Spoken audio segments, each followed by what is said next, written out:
Goncangan akan selalu ada. Itu semua yang terjadi secara global ya. Saya tarik nih masing-masing dari saudara, kalau saya punya waktu untuk duduk berdua dengan saudara dan saya ngobrol dengan saudara, saya bisa yakin loh masing-masing dari kita punya masalah. Tidakkah seharusnya Alkitab berkata, engkau bersyukur karena terlepas dari semua yang tergoncangkan itu, engkau punya pegangan. Itu maksudnya saudara dari ayat ini. Engkau punya satu kerajaan yang tidak tergoncangkan. Dia memberikan janji, sekali Tuhan ngomong, pasti digenapi. Janjinya apa? Satu kali lagi, aku akan menggoncang bukan hanya bumi saja, melainkan langit juga. Pekerjaan masing-masing orang akan diuji oleh api itu, akan diuji oleh Tuhan sendiri. Jika pekerjaan yang dibangun seorang tahan uji, ia akan mendapat upah. Hari ini tanpa terasa saudaraku, kita sudah masuk di bulan November. Artinya kita masuk di dalam sebuah seri firman Tuhan yang baru. Nah, saya akan memberi judul sepanjang bulan November ini, saudara, kita masuk satu seri firman Tuhan yang berjudul Unshakable. Tidak tergoncangkan. Unshakable. Saya berdoa ya saudaraku, karena for me personally, buat saya pribadi, firman ini rema. Saya berdoa firman rema di penghujung akhir tahun ini mengingatkan saudara to have a solid foundation, untuk punya fondasi yang kuat saudaraku. Saya akan memulai dengan satu kesadaran ini ya saudara. Di dalam kehidupan akan selalu ada yang namanya goncangan dari waktu ke waktu. Dan saya harus mengatakan kepada saudara bahwa Tuhan sudah tahu itu sejak dari awal. Saya kasih contoh logika paling dasarnya. Ketika saudara masih ada di dalam kandungan ibu saudara, saudara masih ada di dalam bentuk janin. Tuhan tahu bahwa yang namanya goncangan itu tidak akan terelakkan. There will always be a potential problem. There will always be a potential shaking, saudaraku. Itu sebabnya ketika saudara masih di dalam bentuk janin, di dalam kandungan ibu saudara, Tuhan menyediakan yang namanya amnion. Air ketuban, Pak. Janin yang tidak berdaya itu tidak dibiarkan tanpa perlindungan. Ketika bahkan saudara tidak punya kuasa untuk menjaga diri saudara sendiri, dia perlengkapi engkau dengan air ketuban sehingga memastikan pada saat ada potensial goncangan itu, engkau tetap aman. Bisakah saudara bayangkan, buat saya nggak tahu dengan saudara ya, betapa dia mempedulikan saudara sejak dari awal mulanya. Dia tahu, dia certainly tahu goncangan itu tidak akan bisa dielakkan. Tapi dengar ini saudara, dia tidak membiarkan engkau tanpa perlindungan sejak dari engkau di dalam kandungan ibumu. He cares for you.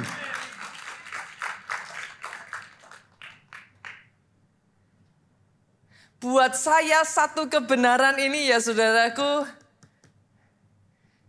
membuat saya takjub. Saya punya Tuhan yang peduli atas hidup saya. Pada saat engkau tidak bisa berbuat apa-apa, it is not in your power to do something. Dia memastikan engkau mempunyai segala sesuatu yang kau butuhkan sehingga engkau tidak hancur. Come on. Saya berdoa kebenaran ini ya saudaraku. Menghancurkan semua kekhawatiran. Saya berdoa kebenaran ini menghancurkan semua kegelisahan. Kebenaran ini menghancurkan semua kecemasan dan ketakutan yang ada dalam hidupmu. Understanding bahwa since the very beginning, dia tidak lepas tangan. Dia tahu saudaraku, bahkan buat Tuhan goncangan itu bukanlah suatu hal yang baru. Itu sebabnya di dalam Markus pasalnya yang ke-13 ayat 7 sampai 8, yuk kita buka. Tuhan Yesus sendiri itu ngomong. Dan apabila kamu mendengar deru perang atau kabar-kabar tentang perang, janganlah kamu gelisah. Terlepas dari semua, dari kita always pray for the best, saudaraku. Kalau kita bisa memilih, kita mintanya yaitu dilalukan. Kalau bisa semuanya jadi lebih baik. Jangan hilangkan ayat ini dulu, multimedia. Tetapi ayat ini ngomong, semuanya itu harus terjadi. Bisa dimunculkan lagi ayatnya dari multimedia. Tetapi itu belum kesudahannya. Ayat 8, sebab bangsa akan bangkit melawan bangsa dan kerajaan melawan kerajaan. Akan terjadi gempa bumi di berbagai tempat dan akan ada kelaparan. Semuanya itu barulah permulaan penderitaan menjelang zaman baru. Basically ya saudaraku, goncangan akan selalu ada. Saya nggak tahu apakah saudara sudah melupakan ya. Baru 3, 4, 5 tahun yang lalu, 4 tahun, not even 5 tahun saudara. Baru sekitar 4 tahun yang lalu kita mengalami pandemi. Berapa banyak orang Kristen yang digoncang. Belum pandemi baru aja selesai. Sudah dilanjutkan krisis ekonomi. Sampai detik hari ini masih banyak yang terdampak. Enggak semakin mudah saudaraku. Kalau tadi saudara mengacu pada ayat yang kita baca di Markus tadi, bangsa bangkit melawan bangsa, apa yang sekarang ini terjadi di depan mata kita actually happens. Goncangan akan selalu ada. Itu semua yang terjadi secara global ya. Saya tarik nih masing-masing dari saudara, if kalau saya punya waktu untuk duduk berdua dengan saudara, dan saya ngobrol dengan saudara, saya bisa yakin loh masing-masing dari kita punya masalah. Saudara mungkin bisa bercerita kepada saya, Pastor nggak tahu saya ngalami goncangan di dalam keuangan saya. Sebagian mungkin akan ngomong sama saya, Pastor saya ngalami goncangan secara kesehatan saya. Some of you will say to me, Pastor saya ngalami goncangan dalam hubungan pernikahan saya. Hubungan saya dengan anak saya, hubungan saya dengan orang tua saya. Kalau saya tarik lagi ya saudaraku, deep dalam diri saudara, saya nggak tahu di dalam semuanya ini berapa banyak yang secara jujur engkau kalau bisa ngomong, kau ngomong sama saya, Pastor, kuatkan saya, iman saya tergoncang. Goncangan akan selalu ada. Pastor, apa yang ingin Pastor sampaikan? What's your point? Dalam tema Rema Unshakable ini ya, saya ingin saudara menyadari satu hal ini. Removing problem, removing goncangan, it's close to impossible. Goncangan akan selalu ada. Tapi boleh nggak sih ditambah dengan satu kesadaran bahwa sejak dari awal engkau diciptakan, Dia sudah mempersiapkan engkau untuk goncangan itu terjadi.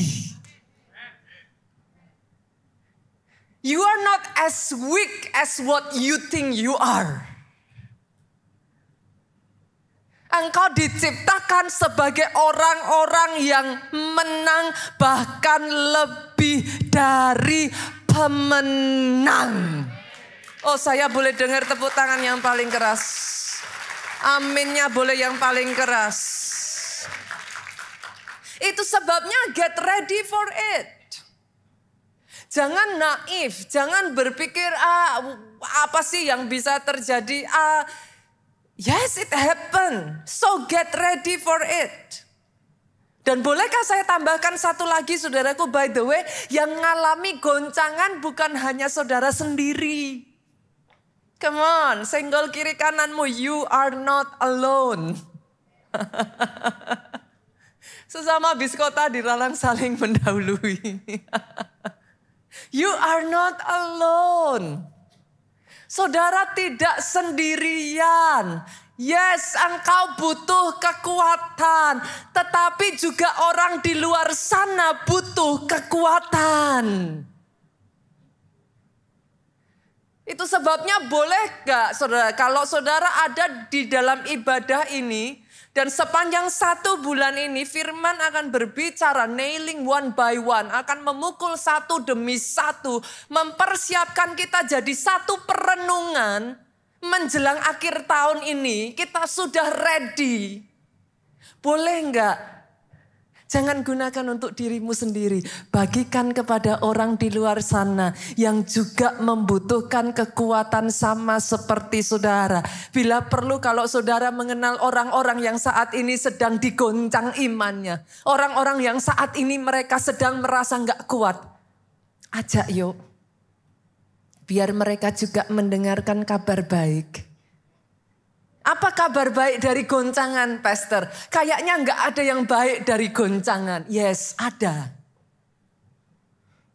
Ada, saudaraku. Kabar baiknya orang jadi ingat masih ada Tuhan. Kabar baiknya orang butuh Tuhan. Kalau tidak ada goncangan merasa bisa berdiri di atas kedua kaki sendiri. Tapi pada saat goncangan datang, mereka ingat manusia hanya seperti sekam, seperti rumput yang sebentar ada ditiup angin lalu lenyap. Kesadaran itu membawa mereka kembali kepada Sang Pencipta. Oh come on. Saya ajak ya saudara, ketika firman ini diberitakan, saya ajak yuk. Cari orang-orang yang sama-sama. Kalau toh saudara tergoncang dari apa yang saudara alami. Cari orang-orang yang mengalami hal yang sama. Yuk raise up. Mulai berdoa buat mereka. Together ketika saudara berdoa untuk keadaanmu sendiri. Pray for them. Pray for them.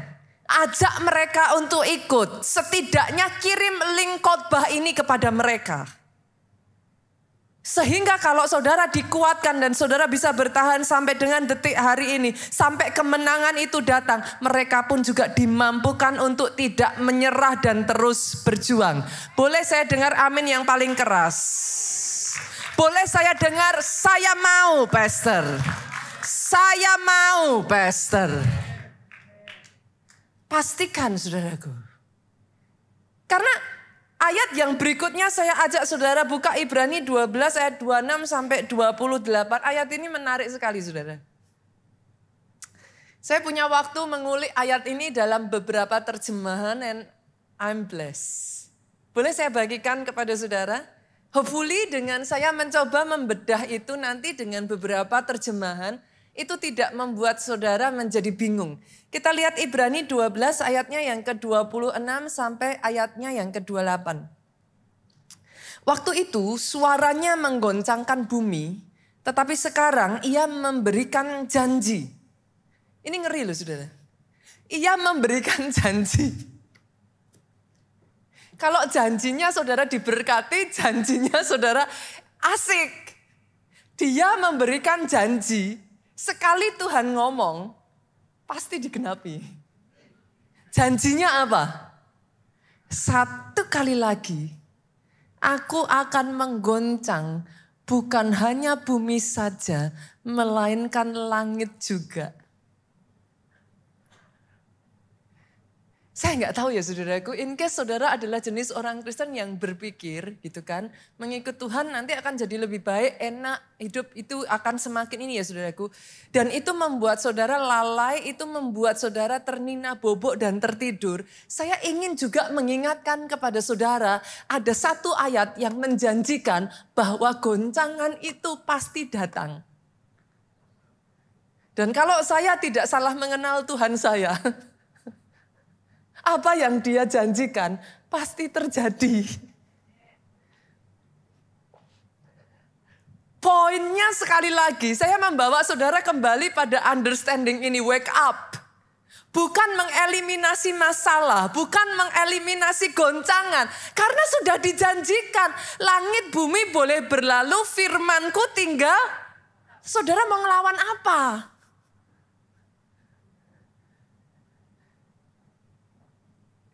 Ini buat saudara ya, ini tiba-tiba kayak kaget ya saudara.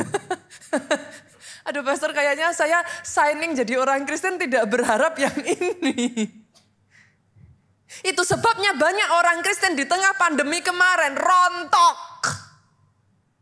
Karena berpikir kalau ikut Tuhan, Tuhan selalu tolong, tidak ada hal buruk yang bisa terjadi.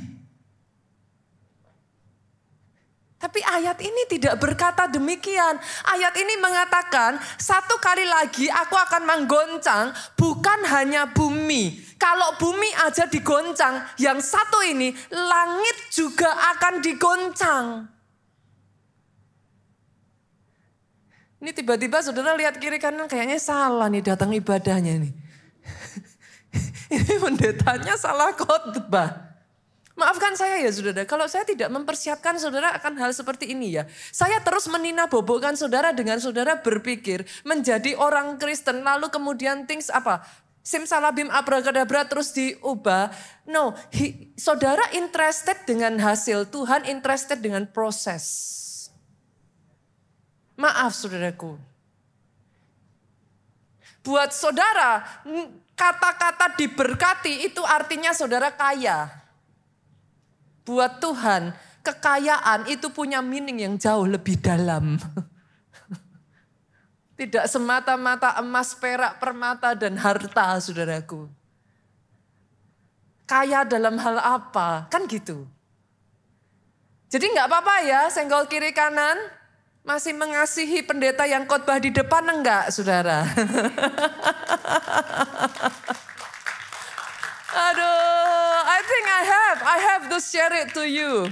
Saya harus bagikan sehingga saudara siap, saudara tidak menjadi orang-orang yang hancur di tengah semua goncangan. Saya bacakan ayat selanjutnya menarik sekali saudara. Ungkapan satu kali lagi, ayat ini menjelaskan ungkapan satu kali lagi menunjuk kepada perubahan pada apa yang dapat digoncangkan karena ia dijadikan supaya tinggal tetap apa yang tidak tergoncangkan.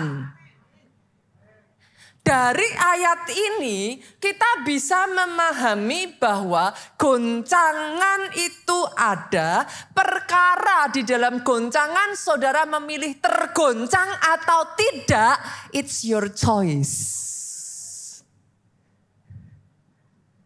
Asik kan?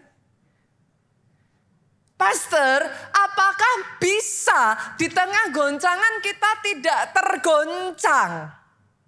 Saya akan membawa saudara pada satu understanding yang kalau di dalam bahasa Indonesianya saudara nggak akan dapat.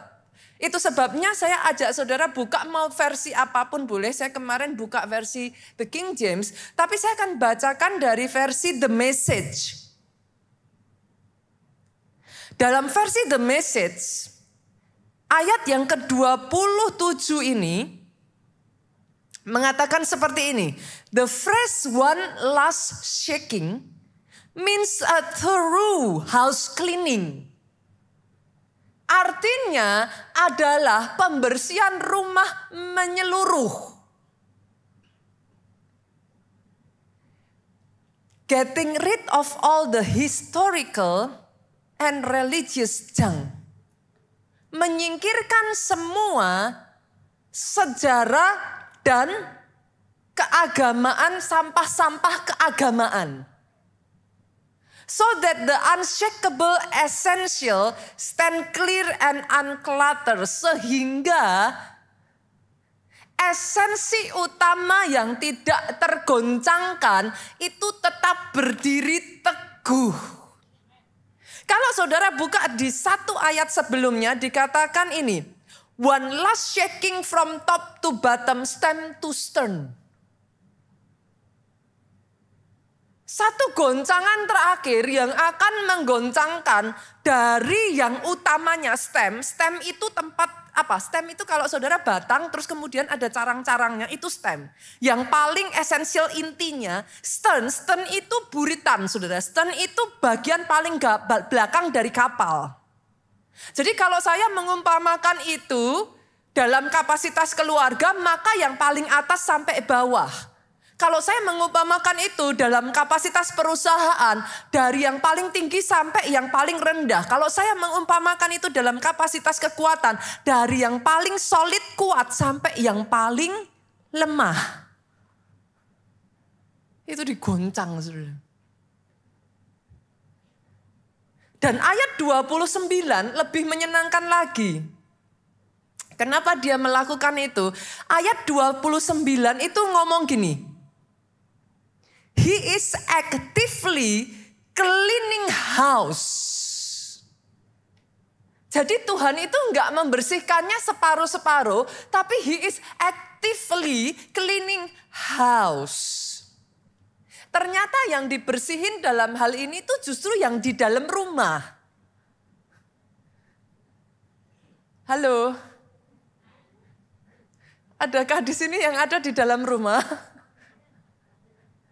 Di dalam rumah berbicaranya ini adalah anak-anak Tuhan yang sudah mengenal Yesus, yang sudah mengerti kebenaran. He is actively cleaning the house, torching all that needs to burn. Dibakari satu-satu yang perlu dibakar.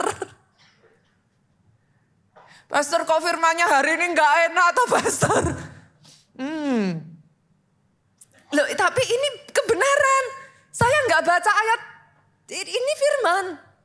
Torching all that needs to burn and he won't quit until it's all cleansed.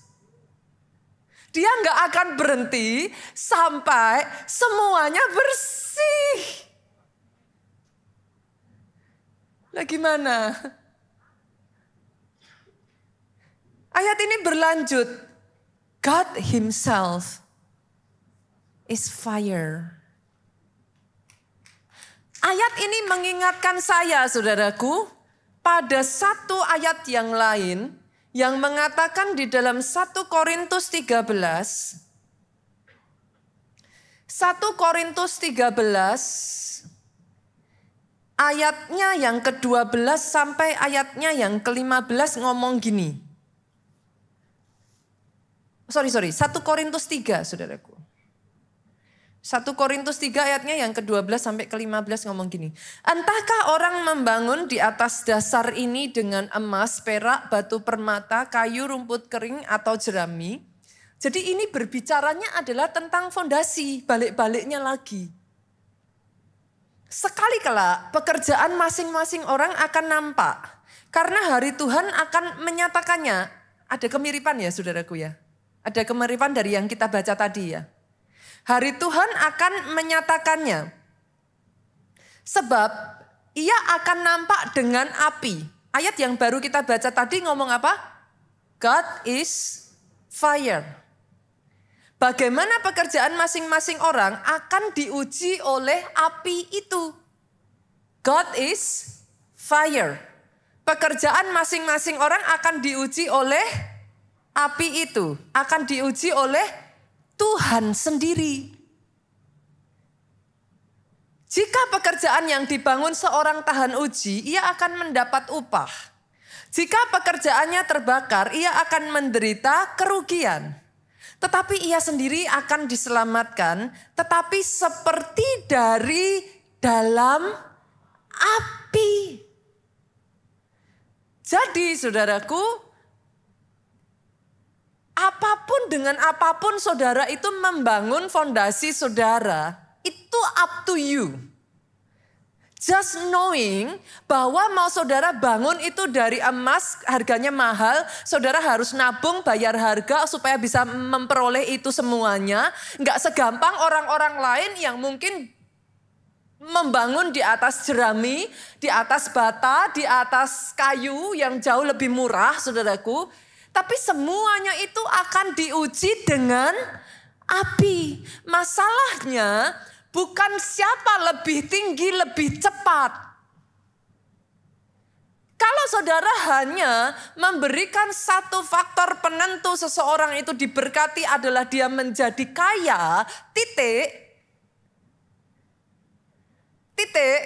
Saya tidak bilang untuk saya tidak mengatakan bahwa orang Kristen nggak boleh kaya loh saudaraku. Kadangkala pengajaran di dalam internet apa segala macam tuh yang saya sebel dengan itu semua adalah nggak balance. Mereka mengatakan harus sederhana, sederhana tidak sama dengan miskin. Sorry. Tetapi kekayaan itu sendiri bukan patokan utama engkau diberkati. Aminnya boleh yang paling keras. Understanding dan balance dari sebuah pengajaran akan membuat saudara memahami kebenaran itu dengan kacamata yang jelas. Karena Alkitab punya banyak faset seperti diamond. Saudara tidak bisa hanya mengambil satu sisi. Kalau saudara mau mengatakan seperti itu dan saudara membalikkan kepada Yesus sendiri, saudara jangan lupa loh. Tuhan Yesus pada saat dia disalib, jubahnya itu tidak dibagi. Saudara tahu kenapa? Di zaman itu jubah yang tidak ada satupun jahitannya seperti itu. Harganya super mahal. Itu sebabnya prajurit sampai enggak tega untuk membagi jubah itu. Saking mahalnya. Untuk saudara bisa, come on. So that you can get the balance understanding. Yang sepakat aminnya boleh yang paling keras. Saya kembali di sini saudaraku. Tapi terlepas dari semuanya itu, Tuhan tidak akan berhenti sampai tinggal tetap yang tidak tergoncangkan. Dengan kata lain, come on, bangun fondasimu dengan benar. Karena satu kali kelak dengan apa engkau membangun, saudara boleh, pastor saya hidup sesuka-suka saya, ini hidup saya, this is my life. Pastor nggak bisa atur saya harus hidup bagaimana. Betul, saya agree with you. Terlepas kau mau hidup seperti apapun, you can live what you like. Satu kali kelak, semuanya akan diuji. Yang siap sama enggak siap, dua-duanya diuji. Make sense yang saya sampaikan Bapak Ibu? Boleh ya? Oke, saya lanjutkan ke ayat yang ke-28 ngomong gini. Jadi karena kita menerima kerajaan yang tidak tergoncangkan, marilah kita mengucap syukur dan beribadah kepada Allah menurut cara yang berkenan kepadanya dengan hormat dan takut.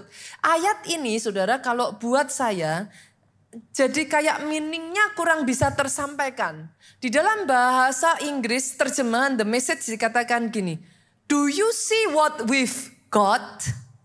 Tidakkah engkau melihat apa yang kita terima?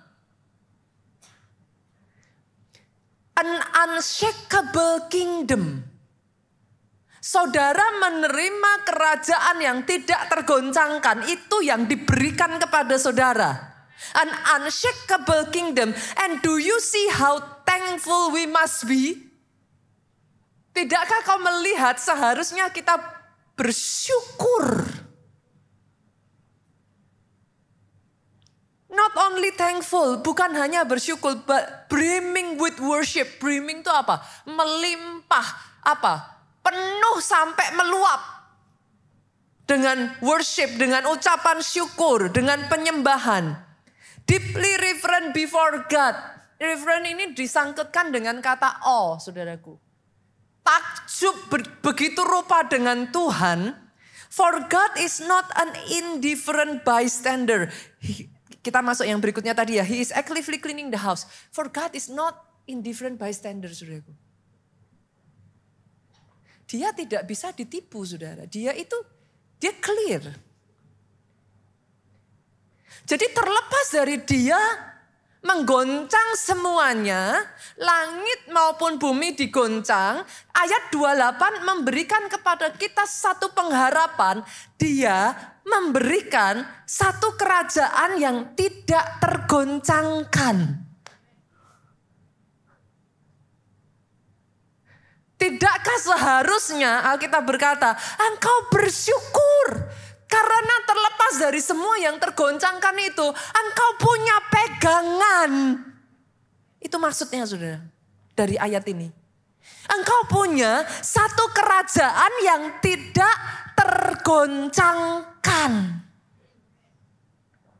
Saya tarik balik lagi, saudara, ke 1 Korintus 3 tadi, ayatnya yang ke-11.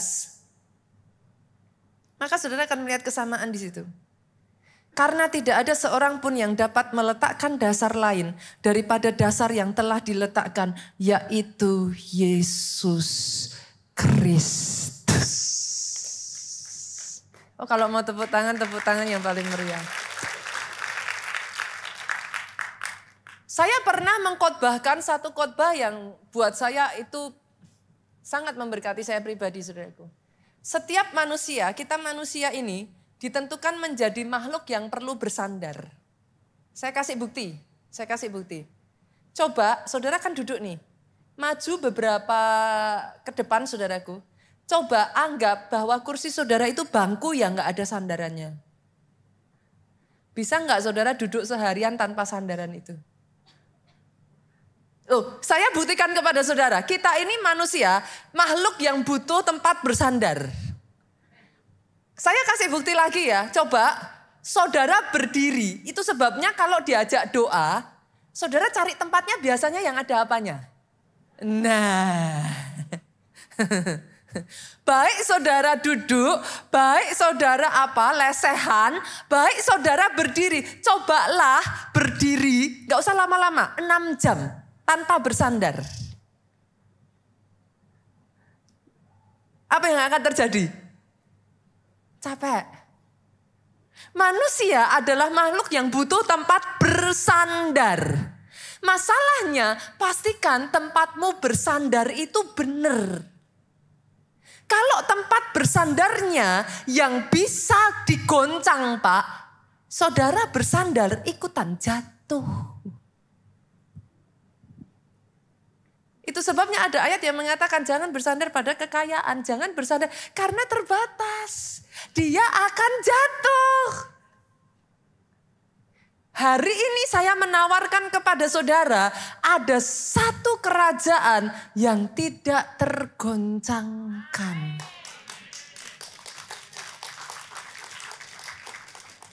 Ada satu fondasi yang ketika dia digoncang, dia tidak ikut goncang. Namanya Yesus Kristus Tuhan. Oh, hari ini saya berdoa ya saudaraku. Lewat firman ini ya, your Christianity diubahkan. Pola kekristenan saudara berubah. Gereja ini mengajarkan tentang mujizat. Gereja ini mengajarkan tentang berkat.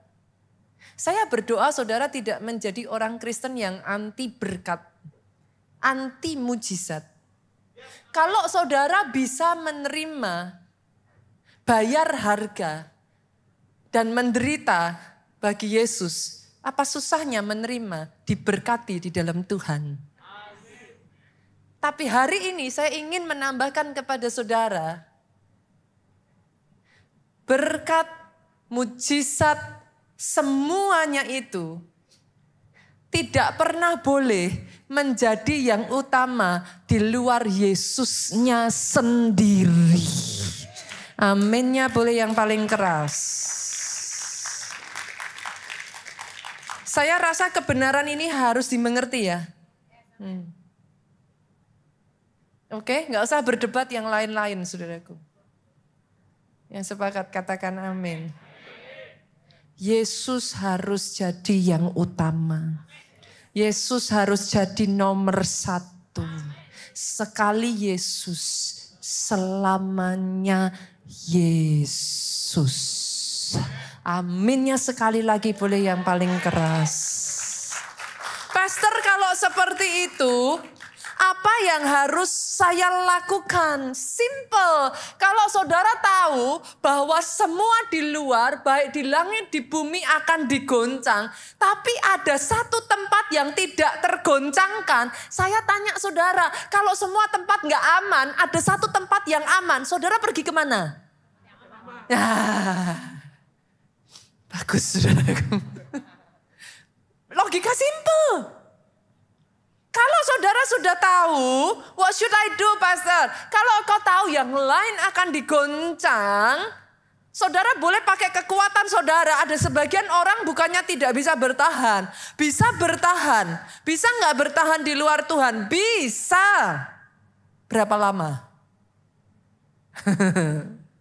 Berapa lama? Itu pertanyaannya. Berapa lama? Jangan cari yang tergoncangkan. Senggol kiri kanan lagi yuk, cari yang pasti-pasti aja. Ngapain cari yang gak pasti? Bisa gak Pastor kaya di luar Yesus? Bisa, banyak tuh dukun saudaraku. Mau saudara cari? Banyak jalur. Yes, itu yang manusia berusaha katakan toh. Tapi berapa lama? Semuanya pada akhirnya saudaraku, waktu goncangan itu datang akan ikut digoncang. Dan firman mengatakan, kecuali saudara bilang sama saya ya, Pastor sorry saya gak percaya Alkitab. Ya saya gak bisa apa-apa saudaraku. Tapi selama saudara sama seperti saya percaya bahwa firman dan Alkitab itu bukan hanya sekedar pilihan. Itu kebenaran hakiki yang kita percayai. Firman mengatakan demikian. Bisa ditangkap Bapak Ibu? Berarti what should I do? Apa yang harus saya lakukan? Sekali lagi tadi saya sudah tegaskan ya saudaraku. Saudara tidak sedang ada di dalam pertandingan cepet-cepetan kaya. Saudara tidak ada di dalam pertandingan certain kind of karakteristik itu yang dianggap dunia berhasil, maka saudara mengejar itu. Kalau hanya kepengen kaya banyak jalannya Pak. Orang Kristen yang mengerti katakan amin. Banyak loh saudaraku justru ketika saudara menerapkan hal-hal yang di luar Tuhan cepat kaya. Sorry. Jadi kalau pertandingan saudara di situ I am not in it. Saya tidak ada di dalam pertandingan itu. Saya mau seperti Abraham. Bapak kita tuh. Saudara baca kehidupan Abraham dan Yunus. Tapi sampai di titik terakhirnya, dia bukan hanya diberkati di bumi. Di surga pun dia ada bersama dengan Bapak. Sepakat ya? Jadi bukan hanya di sini doang loh. Bukan hanya di sini doang loh. Karena ada bersamaan dengan kisah Abraham itu ada 3 tokoh. Satu Abraham certainly di zamannya saudaraku, one of the richest man on earth at that time.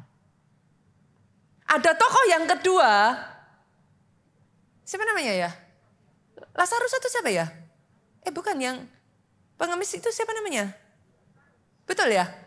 Kan? Kayaknya namanya itu kok saudaraku, saya lupa tiba-tiba saudara. Nanti jangan dipotong ya, pendeta kok lupa.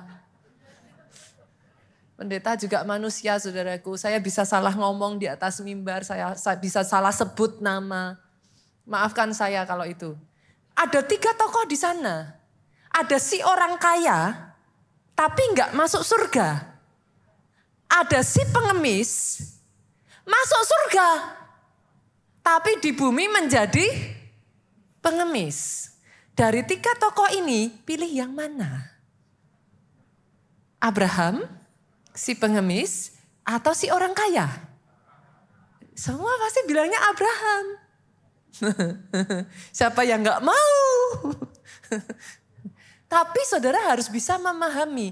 Untuk saudara bisa mengerti itu, bukan hanya sekedar Abraham, bukan hanya sekedar kaya di bumi, tetapi di surga.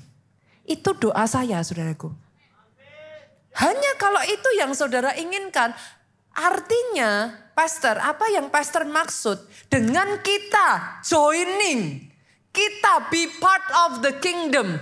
Boleh enggak your life, your business, your family sesuai dengan the way of the kingdom? How you conduct your life? Bagaimana engkau hidup? Nilai-nilai yang engkau pakai. Kalau firman Tuhan bilang enggak, apakah saudara tetap enggak? Atau saudara ngomong, kompromi dikit-dikit lah pastor. Zaman sekarang, kalau terlalu jujur hancur. Yang mana? Tadi saudara bilang kan, tadi yang bilang sama saya siapa? Yang mau cari yang tempat yang tidak tergoncangkan. Loh bukan saya loh tadi. Tadi siapa yang angkat tangan? Nah. Do you live according to the kingdom's way? Saya berdoa hari ini ya, ada orang-orang di tempat ini ya saudara. Ini yang saya doakan.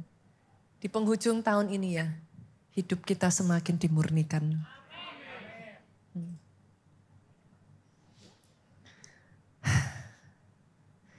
Basically ya saudara, orang itu masih bisa sakit hati kalau ada dagingnya. Saudara pernah lihat nggak orang yang sudah meninggal sakit hati?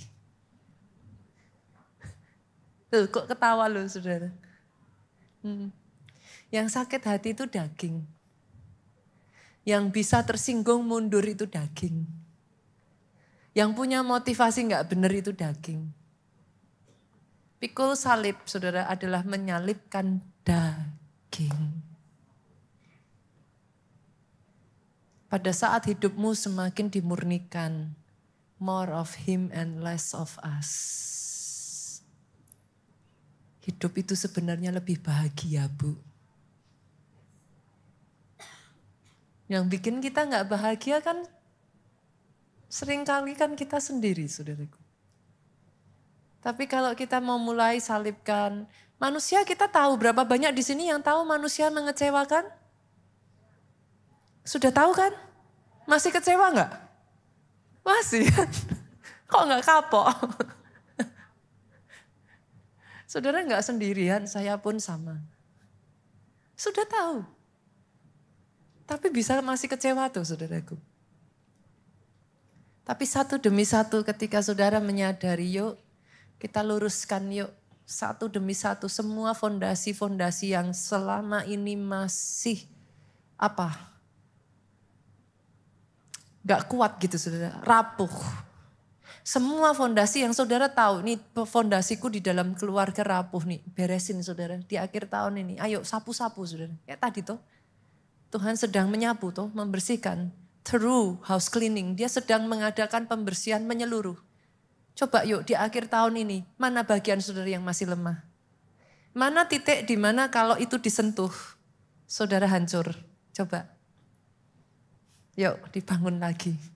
Jangan-jangan mungkin saudara kuat, untuk Tuhan saudara habis-habisan, untuk Tuhan saudara mati-matian. Wah, langit dan bumi boleh berlalu, yang lain meninggalkan saya, tetap Yesus. Bagus. Loh bagus. It should be. Tapi mungkin di bagian yang lain Pak. Jangan-jangan bagian keluarganya yang lemah. Kalau untuk Yesus aku seperti itu, untuk istri nanti dulu. Bisa? Yuk coba yuk, kita screening satu-satu yuk. Yang mana Pak? Sehingga di dalam semuanya ini nanti tinggal yang tidak tergoncangkan. Boleh enggak saudara? Saya mengajak saudara membaca sebuah kisah tentang seorang kepala penjara yang terlepas dari semua effort yang dia buat, satu kali goncangan itu tidak terelakkan terjadi. Saya bawa ya di cerita itu. Dan mari kita lihat ada dua pelajaran yang bisa kita tarik dari kehidupan si kepala penjara ini. Kita buka ayatnya. Kita lihat di dalam Kisah Rasul, saudaraku, pasalnya yang ke-16, ayatnya yang ke-23 sampai ayatnya yang ke-27. Nanti kita jalan ya, saudaraku. Saya baca pelan-pelan boleh ya? Nanti dari firman ini kita bisa breakdown banyak sekali hal yang bisa kita pelajari. Kisah Rasul 16 ayat 23 sampai 27, saya baca ayat 23, saudara baca ayat 24, kita bergantian boleh ya, saudaraku. Setelah mereka berkali-kali didera, mereka ini adalah Paulus dan Silas. Mereka dilemparkan ke dalam penjara. Kepala penjara diperintahkan, dia dapat perintah apa saudara? Menjaga mereka dengan sungguh-sungguh. Oke, sampai di sini dulu boleh nggak? Kalau selama ini saudara kan melihat dari sisi sudut pandang Paulus sama Silas ya. Kali ini boleh nggak lihat dari sudut pandang si kepala penjara? Oke ya. Nah, dia dapat perintah apa Bapak Ibu? Disuruh menjaga dengan sungguh-sungguh. Saya tanya, dilakukan atau tidak? Kita baca ayat berikutnya yuk. Saudara baca dengan suara keras, boleh 2, 3. Sesuai dengan perintah itu apa yang dia lakukan? Kepala penjara memasukkan mereka ke ruang penjara paling tengah. Nah berarti sungguh-sungguh enggak itu saudara? Berarti untuk mau escape susah ya? Oke, bukan hanya itu dan apa? Membelenggu kaki mereka dalam pasungan yang biasa-biasa aja. Yang kuat. Berarti dia melakukan tugasnya dengan baik enggak? Melakukan ya, saudara. Oke. Tapi then something happen. Dia sudah melakukan yang dia bisa lakukan. Ayat 25 ngomong kira-kira tengah malam. Paulus dan Silas berdoa dan menyanyikan puji-pujian kepada Allah dan orang-orang hukuman lain mendengarkan mereka. Ayat 26 sama-sama. Akan tetapi terjadilah gempa bumi yang hebat. Sehingga sendi-sendi penjara itu goyah dan seketika itu juga terbukalah semua pintu dan terlepaslah belenggu mereka semua. Melihat dari sudut pandang siapa tadi Bapak Ibu? Kepala penjara. Dia sudah menjalankan tugas dengan baik. Dia lakukan sebisa yang semampu yang dia kerjakan.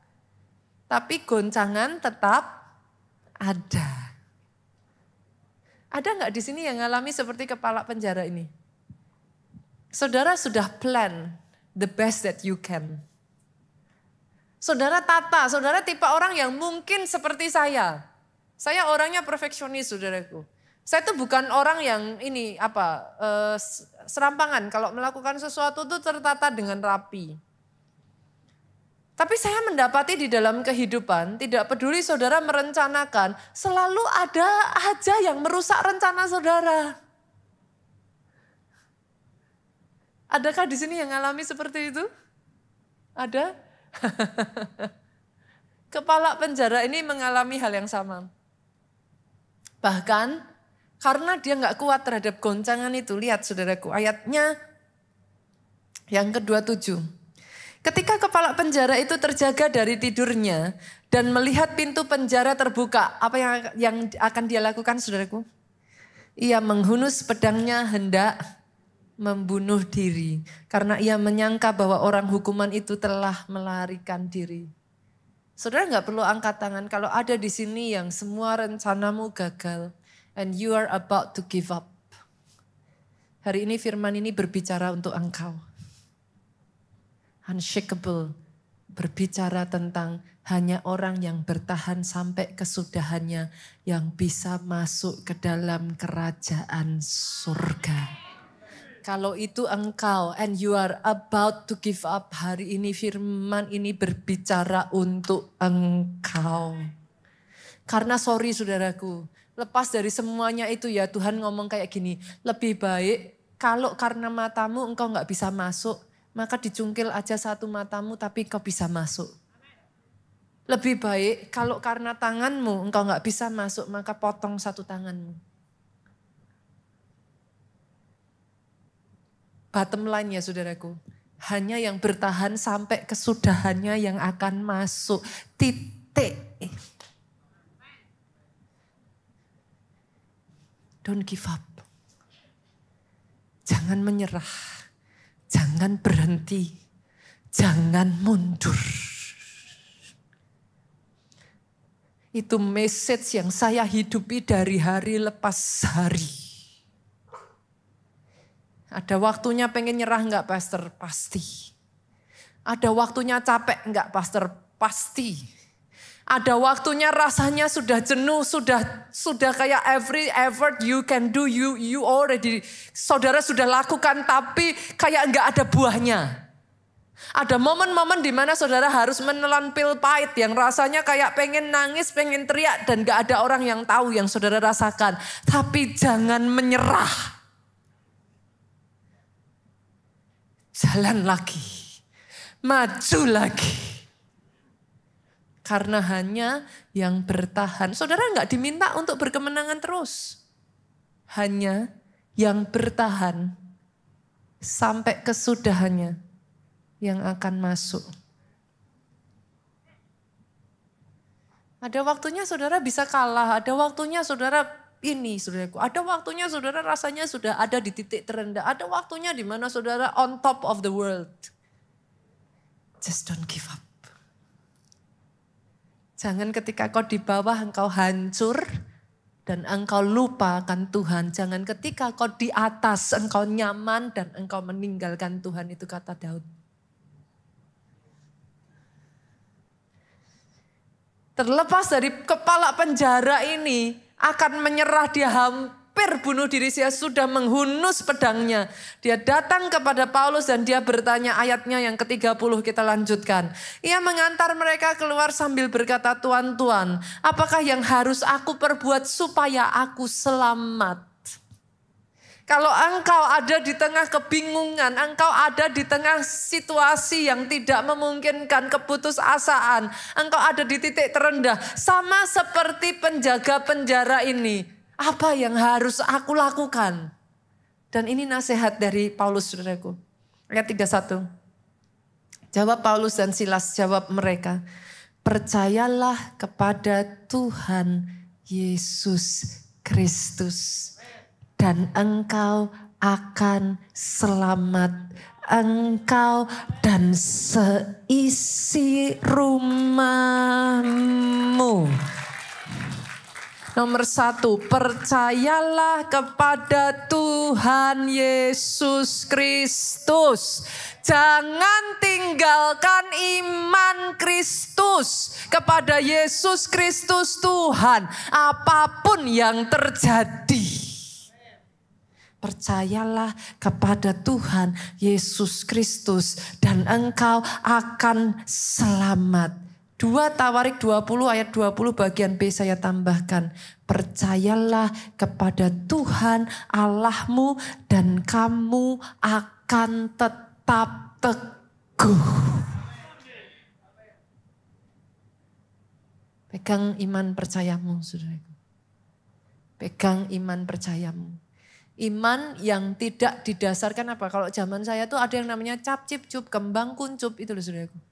Love me not. Love me not. Saudara tahu ya permainan itu ya. Jangan mendasarkan imanmu pada kalau Tuhan jawab aku ini. Kalau Tuhan gak jawab aku. No, that's not how it is. Dijawab gak dijawab, percayaku sama Tuhanku tidak akan berkurang. Hanya karena aku belum bisa melihat, saudara tidak bisa meyakinkan bahwa Yesusku tidak menolong. Doa saya, ayat ini. Percayalah kepada Tuhan Allahmu, maka kamu akan tetap teguh. Yang namanya percaya bukan percaya kalau enggak ada ujian. Yang sepakat katakan amin. Jadi jangan marah sama Tuhan kalau ujiannya datang. Ujian supaya kita naik kelas. Banyak orang gak mau ujian kelas 2, gak mau ujian kelas 3, gak mau kelas 4, maunya lari, maunya sembunyi, maunya berusaha disingkirkan, disembunyikan. Maunya tahu-tahu udah SMP, Bu. Gak bisa kata ibu ini. Loh, coba ya saudara perhatikan. Saudara belajar dari SD sampai kelas 1, 2, 3, 4, 5 ya. Coba aja, saudara skip kelas 2 sampai kelas 5. Terus saudara ikut ujian kelas 6. Bisa nggak tuh ngerjain? Nggak gitu caranya, Bu. Justru makin lama dinaikkan. Anak saya setiap tahun naik kelas ngomongnya, kok tambah susah ya, Mam? Rasanya aku sudah lulus ujian. Lah kok sekarang tambah susah? Nanti naik lagi lebih susah lagi. Itulah how it is. Tapi hanya ketika saudara lulus ujian kelas 2, saudara naik kelas 3. Lulus ujian kelas 3, kok naik kelas 4. Lulus ujian kelas 4 dan seterusnya Bapak Ibu. Buat yang saudara yang hari ini lari, yuk balik yuk saudara. Kerjain ujiannya dulu yuk. Selesaikan. Selesaikan dan naik ke kelas yang berikutnya. Hadapi lagi ujian di kelas berikutnya. Aminnya boleh yang paling keras. Dan yang kedua saudaraku, bukan hanya percaya maka engkau akan selamat. Ayat ke-32 kita lanjutkan. Lalu mereka memberitakan firman Tuhan kepadanya dan kepada semua orang yang ada di rumahnya. Jadi kepala penjara dan seisi rumahnya. Pada jam itu juga kepala penjara itu membawa mereka dan membasuh bilur mereka. Karena Paulus dan Silas didera, saudaraku. Diobatin oleh kepala penjara ini dan yang berikutnya. Seketika itu juga ia dan keluarganya memberi diri dibaptis. Apa artinya memberi diri dibaptis? Jangan terus hidup dalam hidup lamamu yuk. Yang lama harus ditenggelamkan, engkau keluar sebagai manusia yang baru. And by the way, senggol kiri kanan juga buat saudara yang belum dibaptis. Baptis.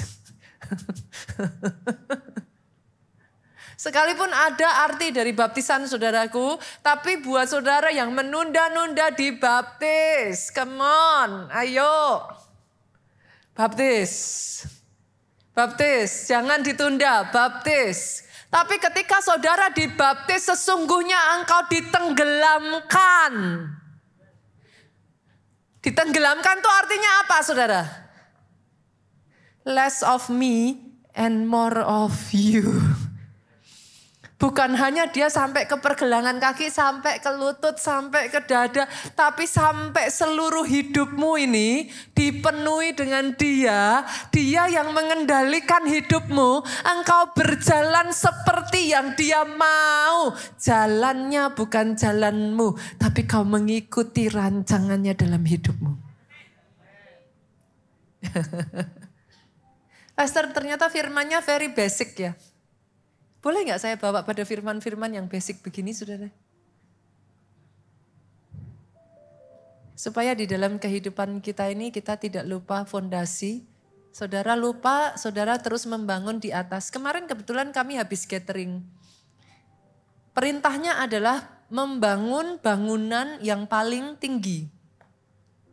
Disediakan peralatan, nanti deh yang ibadah berikutnya saya minta disiapin ya. Foto-fotonya ya.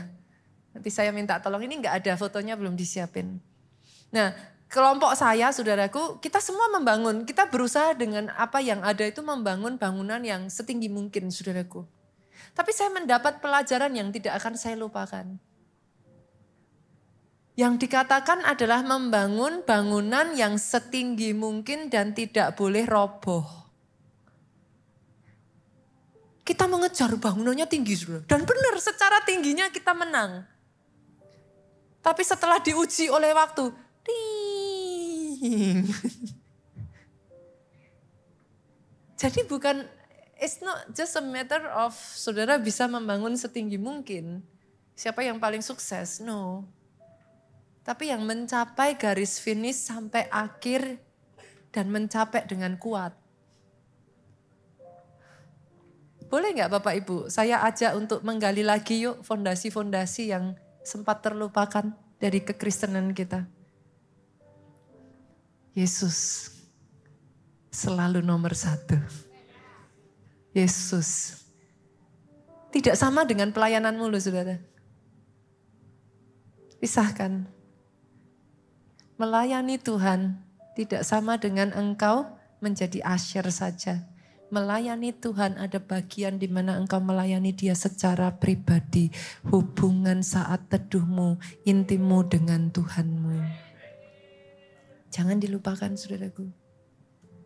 Karena ketika satu demi satu fondasi itu runtuh, datanglah api dan semua yang engkau sudah bangun akan hancur dan hangus terbakar, Pak.